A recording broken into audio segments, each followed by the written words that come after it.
অপশক্তি কাকে বোঝানোর চেষ্টা করছেন? অপশক্তি বলতে এখন যারা আগে আমি বলবো বিএনপির সাথেই ছিল, তারা এখন আপনি দেখেন না, আল্লাহ ভোট দিলে ব্যস্ত পাওয়া যাবে।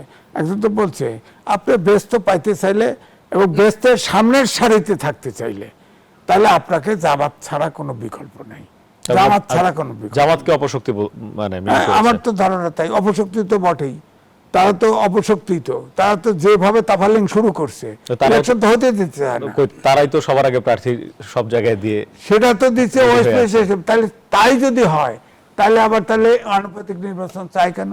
আর ইউনিট সরকার তো এক ধরনের আনুপাতিক নির্বাচন দিয়েছে, এখনো চায় নাকি? হ্যাঁ, এখন আবার শব্দ শুনিনি আনুপাতিক, কারণ এই যে 300 সিটে, এটা হলো 300 সিটে অনুপাতে উচ্চকক্ষে যাবে, এই জায়গায় অনুপাত করছে, মানে মাঝামাঝি ইউনিট সরকার এমন ভাবে দিচ্ছে 84টা সংস্কার প্রস্তাব 4টের ভিতরে। এই সিস্টেম তো আগেও ছিল, যেমন নারী আসনের ক্ষেত্রে তো অনুপাতেই দিত। না না, সেটা হলো প্রার্থীর অনুপাত, যত সিট পাইতো তার অনুপাতে ছিল। এবার হলো ভোটের অনুপাতে, আবার আসবো আপনার কাছে।